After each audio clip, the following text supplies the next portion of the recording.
Hey guys, hello, hello, hello, welcome. It's a new day with Stanley and Renee. Welcome.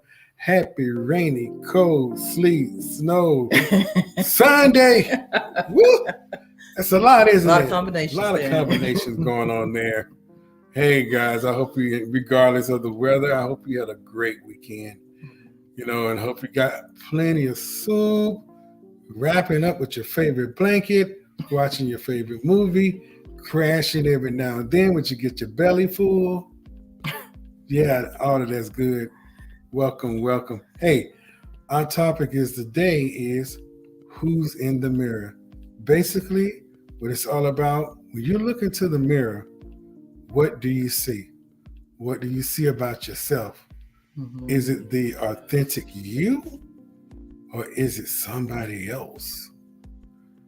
Good question. Is that a good question? That's a good question. Who question. do you see? Mhm. Who do you see? And I guess some people are like, well, it depends on what day, what kind of day I had. Or what, what I'm saying. Now, this morning, if I would have looked in the mirror and I did because of the daylight saving, it wasn't a good look for me. I had my sleep disturbed, so therefore I didn't want to go to work. I had to go to work this morning, and I didn't like what I saw. You didn't like what you saw? Not in the mirror. I really wanted to go back to bed, but I had obligations to go to work. You had a commitment. I had a commitment, right. Yes. Exactly. Yeah, but That's it right. wasn't a good look in the mirror today. And I'm praying that it'll be a better look tomorrow, but I think it's going to take all of us a while to adjust to this time schedule. Woo! Lord, help us. Woo! We got to pray for each other, y'all, because it's so many transitions we're going through, but it's all good. So, Renee, I'm asking you the same question. What is it? What do I see? Tell me, what do you see when you look in the mirror? I see my mother. Oh. For those of you who know my mother, I look like my mother. Wow, Because you remember that time I was telling Stan one time, he wasn't with me. It was on an Easter Sunday one time, and I was up at church doing praise and worship, and you're talking about, just excited that it's Easter Sunday, he's risen, and all this stuff. And I had on this little short bob wig, and I looked just like my mother. And people were staring at me like, "It's so a ghost." And I was like, "No, it is not. It is not Inez. It is Renee.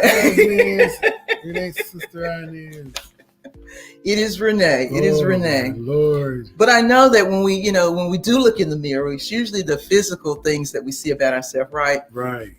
Whether is it that you don't like your nose, or you think your lips are too small, or your eyes are too big. Sometimes when we look in the mirror, we're so focused on things that we don't like. Mm-hmm. But it's important to be kind to yourself and think of positive things that you like.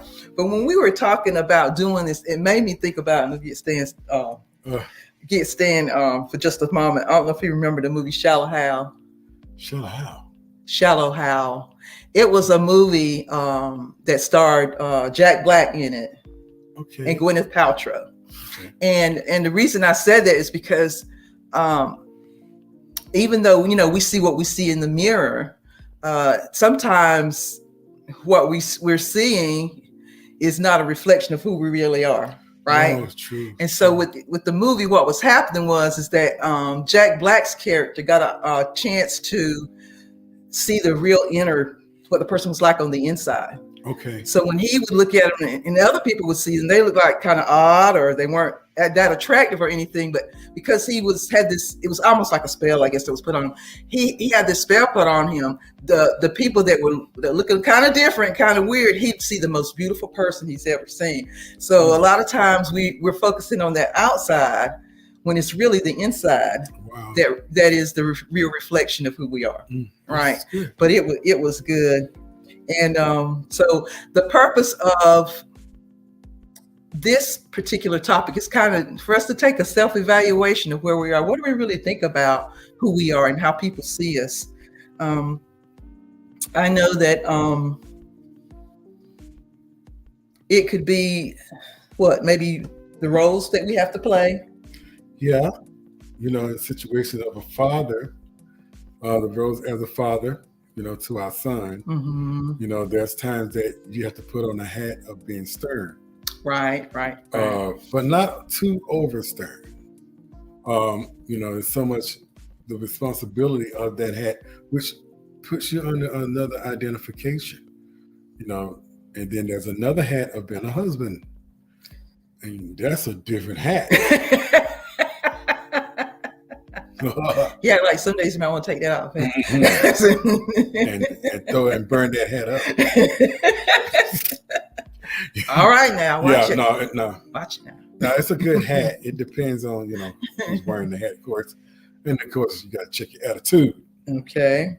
But yeah, the responsibility of it all, and it takes you into a different metamorphosis of another individual where you have to be certain things at a certain time for certain people. Right. Right. And then there's going to have to be times where you have to take that hat off and just come back to your authentic self, which causes you to go into a place of purification. What am I saying? It's like a detoxing again. I know, to purify yourself, because if you continue to wear these hats, it can overtake you to a point where it can make you toxic. It can overtake you by your personality, where now you get stuck being stern. You see a lot of I know a lot of guys that was in the military, and it took them a while to to transform back into society, because some of them were drill sergeants. Yeah. They had those kind of lead roles. Yes. And they didn't really know how to really talk to their children. They felt like, I'm still a drill sergeant, and my child is the cadet.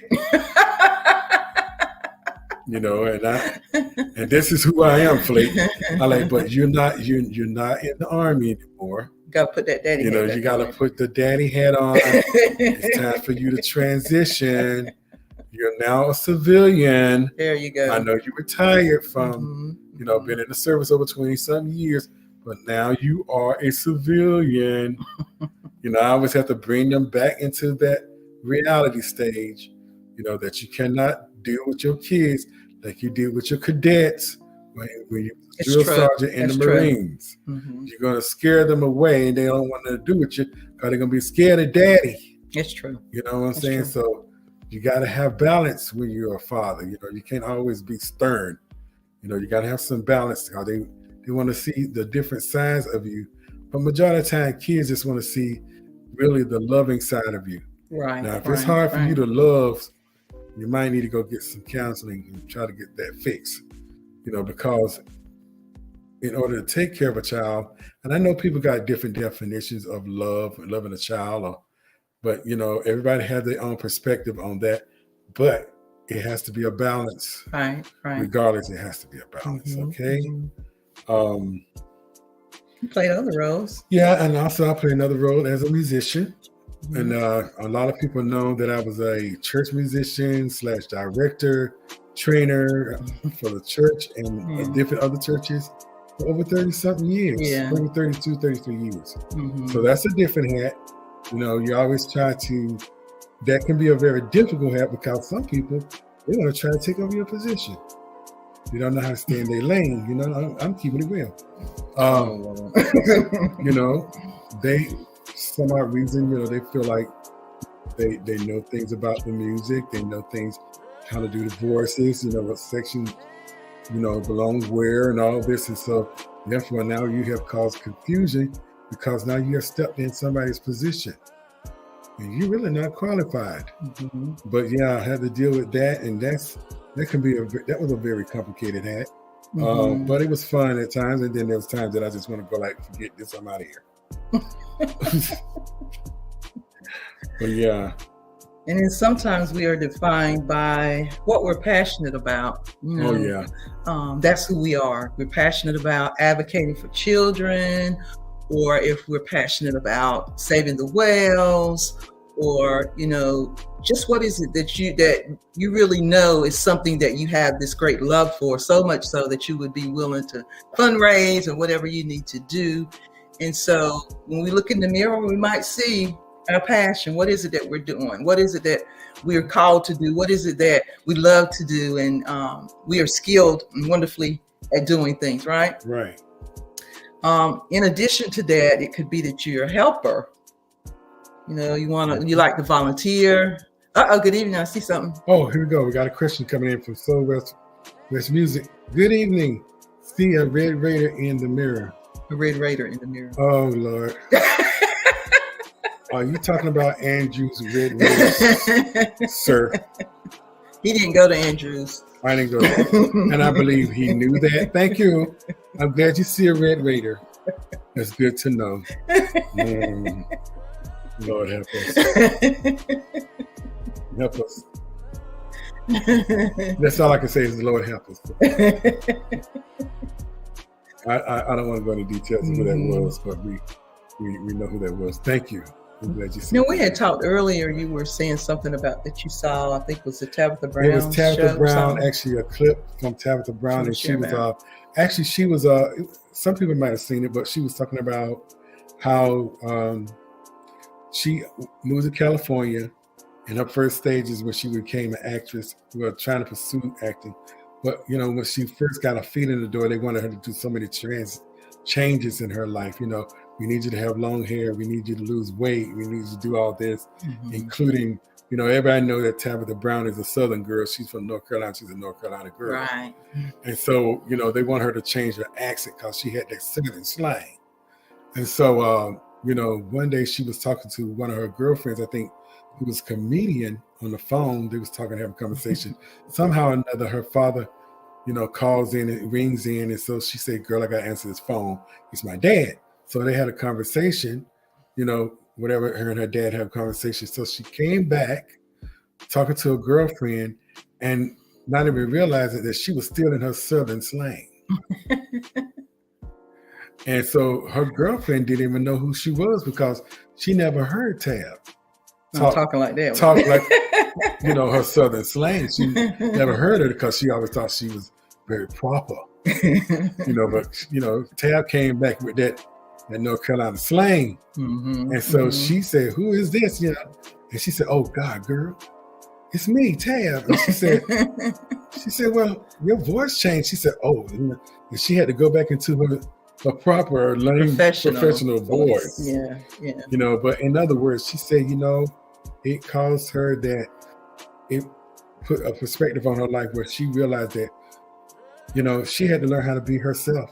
And people had to learn how to love who she was, because everybody knows Tabitha Brown is a Southern girl. And so she said, you know what?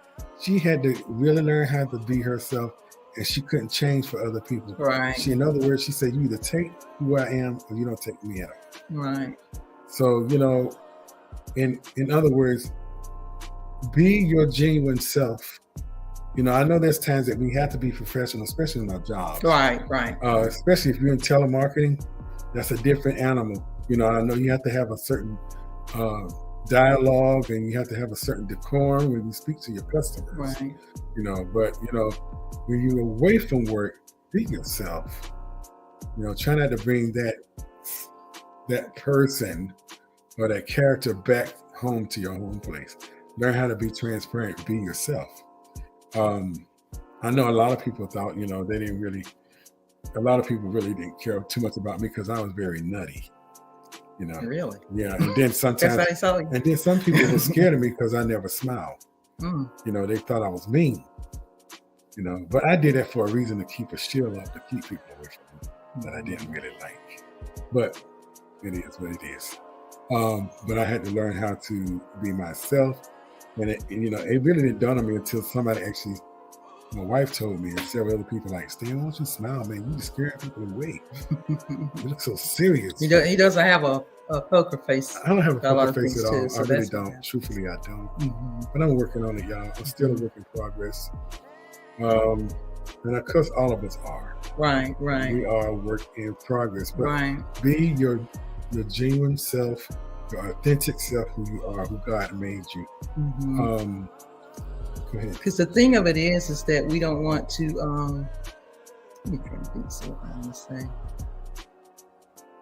Just like he was touching on what he was just talking about, sometimes we have to shift depending on what our role is, whether at work or where we're just with a bunch of friends. Our behavior is going to be different, but the important part is being consistent as to who you are, no matter what environment you're in.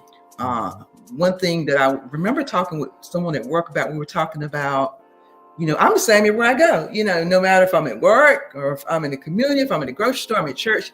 She said, it's important that people see the true you, that this is who I am, this is it. And not feel afraid or think that you got to change yourself, or you got to do something different, or you got to be like a chameleon just to change a color to fit in with everybody else. You got to be unique. It's okay. It's okay to be unique, because that's how God created us. But it's so important to remember that we know you have to switch gears when you're in different environments, but just always make sure that you're being true to you.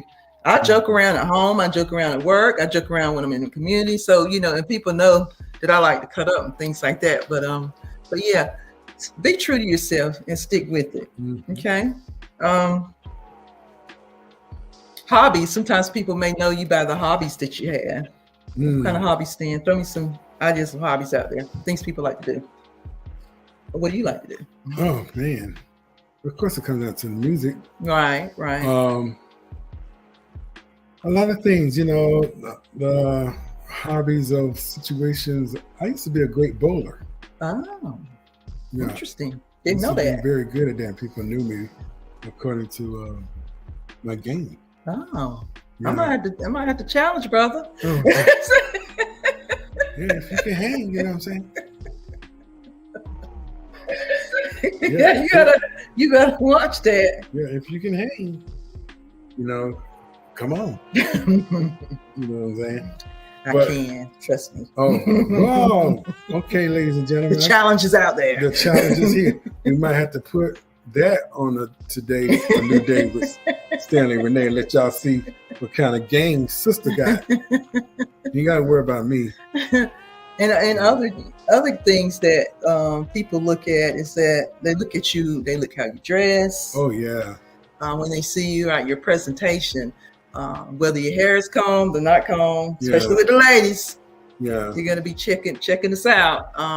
Whether or not whether your clothes are in style or whether you back in the 80s or the or a year of the past, right? Yeah, that can also be slightly a peer pressure. My dad was a fantastic dresser. For people that knew my dad, Dr. J.W. Flake, he was a dressing man. And so me, I was not a suit kind of guy because I like to be in a loose kind of comfortable. Yeah. Because when I'm playing the organ or whatever doing music, I want to be comfortable. I don't want to be up in those suits. And I really didn't care who looked at me and how they looked at me. No, I'm not my father. But people try to put, well, why your son just like that?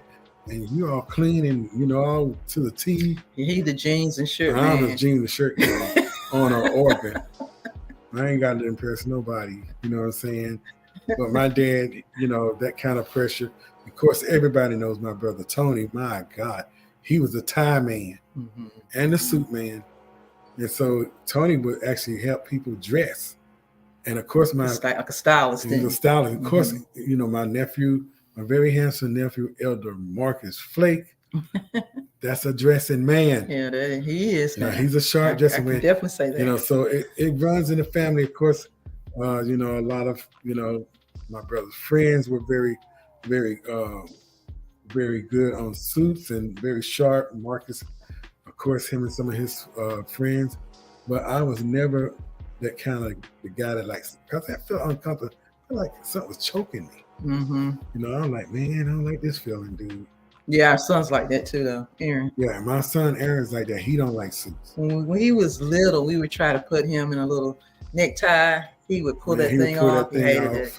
So some people are just not suits and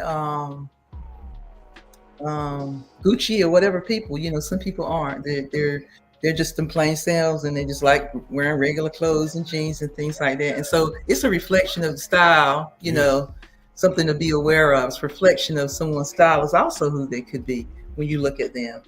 And we need to think about too, or start thinking about how do people see us? How do people see us? Well, it really depends on the individuals themselves. It depends on the individual themselves of how, that all goes to your perspective of who you are, how comfortable you are in your skin. Right. That's where that comes from. Mm-hmm. How comfortable are you in your skin? Mm-hmm.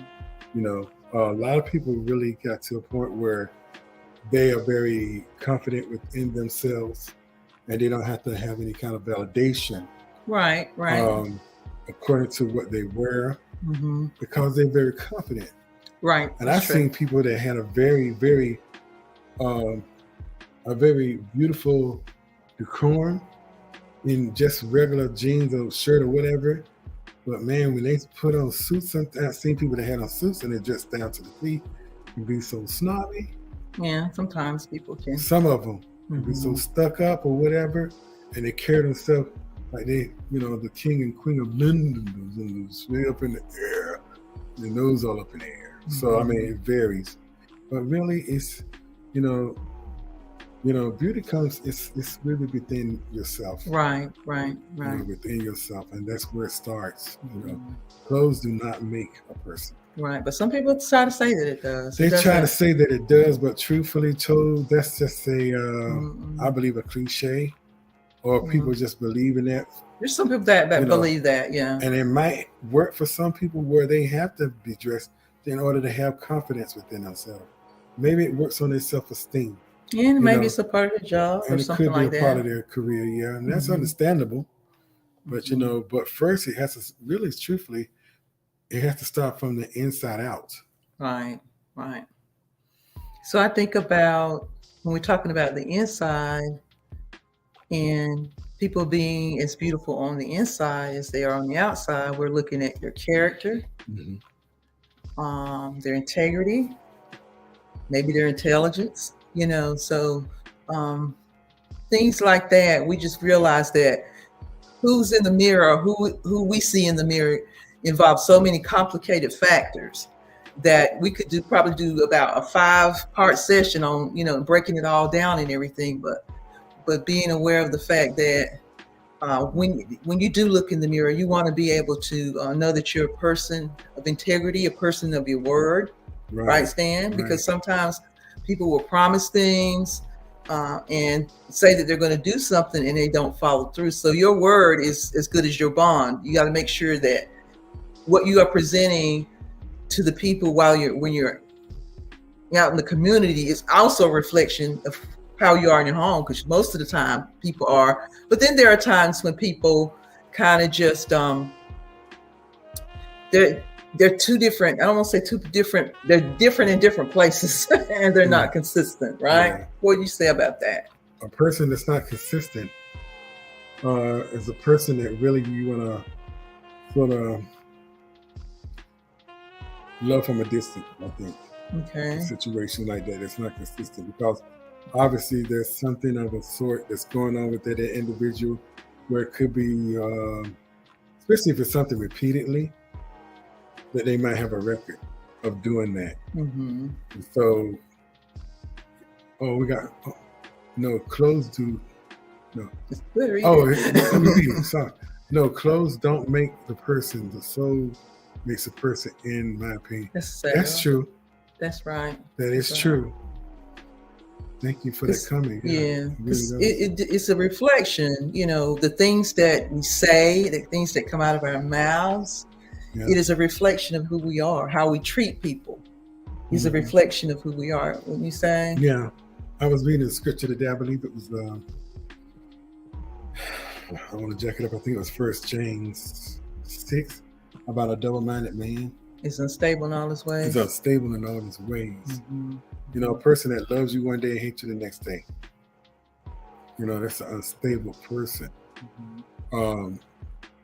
It can also go into contrast of of a situation of, even when a person, with the clothes itself, like I said, the decorum of what it changes a person, Mm-hmm. And it makes them feel good. Right. And it does for but, some people. What do it happen? I call it the Superman syndrome. When Superman, he's walking on the street, he's a regular cat. But when he puts on that Superman outfit, Clark Kent becomes Superman. Yeah. His whole attitude changes. Right. He's got to go take on the world. Take on the world. So now he's taking on another identity. Mm-hmm, mm-hmm. So I look at that and I call it Superman syndrome. Superman syndrome. Yeah, I mean, clothes can do you like that. Well, to feel confident. Yeah, it makes you feel confident, but not cocky. Right. That's the difference. But so one thing that you could that all of us need to take a look and think about is how do people see us? Yeah. What are we giving out? What vibes are we giving out? What things are we doing as a human being? Are we being kind? Are we helping others? Are we negative all the time? What about negative people? What do you think about people? Do we have to talk about negative people? Yeah, I mean, you can do a positive twist on that. Well, negative people, what do I think about personally about negative people? Mm-hmm. It depends. You just don't know what an individual's going through. Right. It goes back to that. First of all, you can't judge a book by its cover. We said that we had to read the whole book. Right. To know the individual. So, and even if you read the whole book, people are complicated. They're complicated. It's like we're talking about so many things. Yeah, because they can be, okay 1 minute and the next minute they're not okay. Mm-hmm. But I personally don't, I personally don't really take that at heart. Mm-hmm. And I recommend that you don't either. Yes, that's right. Because that's something that the individual's going through. You don't know what it's going through when they left their house. You don't know what they're going through when they left their car. I mean, when they come in your presence, whether it be in the workplace or church or wherever in a public place. Mm-hmm. But don't take it at heart. Right. They have to work it out the best way they can. Best thing to do is give them space. Sometimes they have other concerns and issues that they have going on that they may not be their best day reflection of who they are. Yeah. Because life happens and sometimes people fall apart and they're not able to manage. So we shouldn't expect anybody to be perfect, but we would want somebody to be consistent. Yeah. Consistent. Being on time. Sometimes people have a thing about being on time, but not everybody's able to do that because they don't do time management well, right? Mm-hmm. Exactly. So, but yeah, take a look at ourselves and see, and if you feel brave enough, ask somebody. Yeah. How do you see me? Mm-hmm. Am I kind? Am I being compassionate? Am I positive or negative? Am I loving? Or am I pushing people away from me? If you feel confident enough to do that, and you know that it's going to be somebody that's going to tell you the truth, I think that's a good thing to do. Yeah, is to just ask people, "How do you see me?" Yeah. And somebody that that is, like I said, genuinely cares about you. Not that somebody's going to be throwing shade or anything like that, but somebody that's going to be truthful with you about how you do. A real friend would tell you the truth. Mm-hmm, mm-hmm. They won't hold no punches. I mean, if you ask them a question, if they're your real friend, they should be able to tell you the truth. Might not be good. Right, and we got to be willing to accept that. Yeah, constructive criticism. Very constructive. Some people can't receive constructive criticism. That's true. They get bent out of shape. Mm-hmm, mm-hmm. But that's a point that they got to have some kind of growth within themselves. Right, because it takes a mature person to be able to really look at yourself and take what people say, the feedback that they give you, and be able to take the negative and turn it into a positive. True. Is it time for music? Oh, wow. Well, we done got a little bit far. D-Way! We're going to take a little break, y'all. Got caught up. It's good discussion. I'm D-Ray, the producer, executive director of Blast Music 247. I will not ask Stanley what he sees when he sees me, because I've been teasing Stanley all day. So I don't. Sometimes you just don't want. If you don't want to know, don't ask.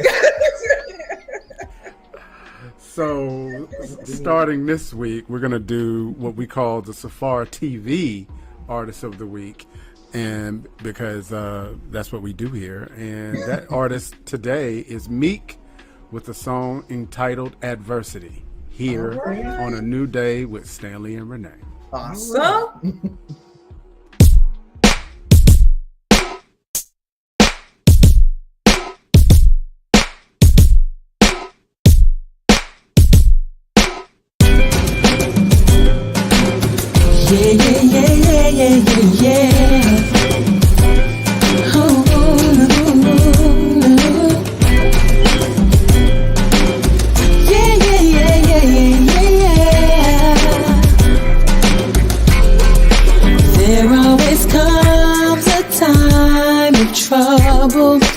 I just can't seem to understand things I will try to hold together instead of placing them in his hands. But now I know that I need you, Lord, I need you, Lord, I need you right now. I need you, Lord, I can't do this on alone. No, I need you, Lord, I need you, Lord, need you right now. My faith has grown and I'm ready to go on. When it comes around adversity, knows your name. Sometimes it feels there's nothing but pain.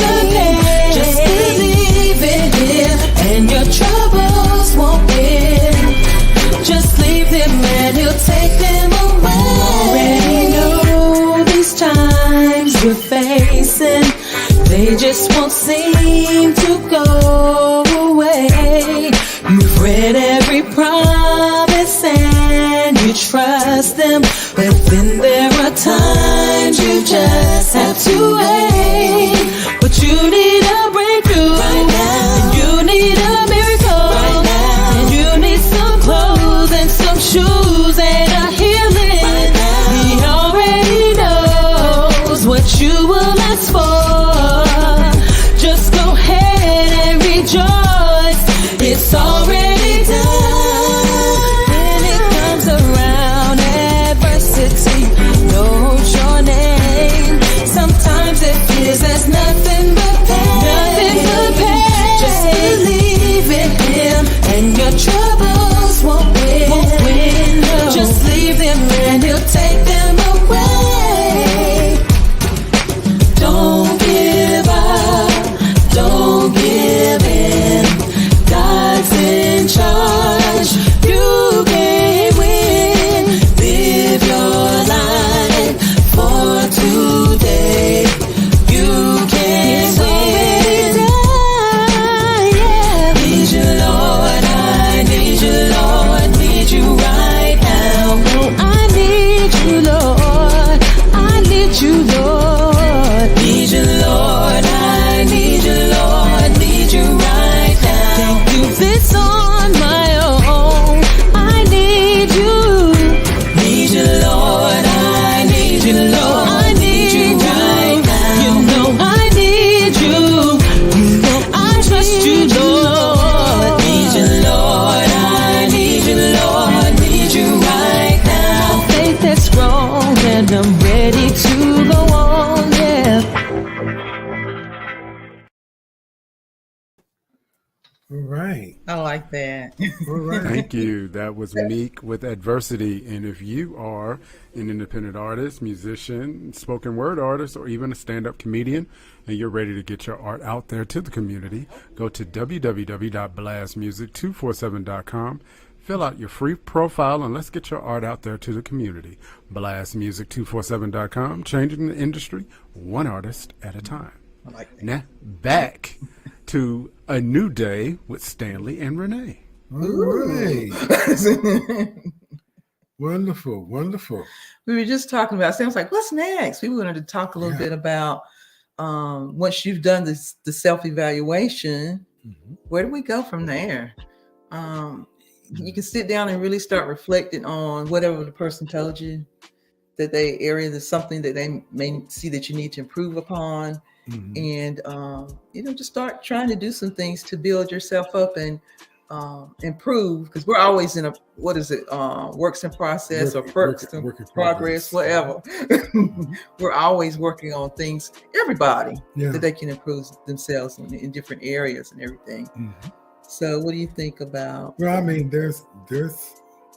it's something of a sort when somebody approaches you like that takes time, because that's a chiseling away.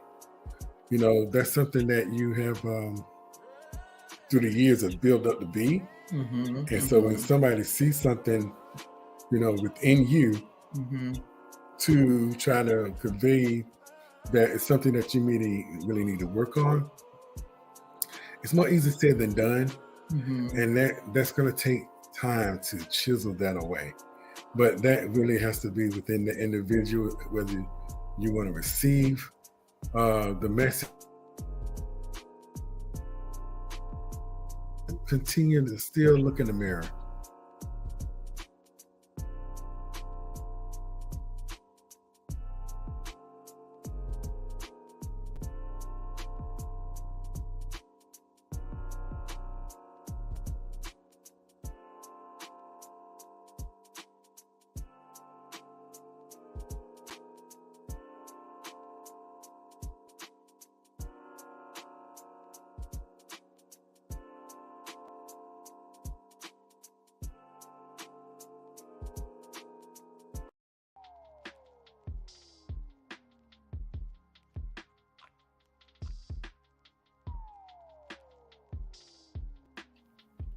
We had a technical difficulty there.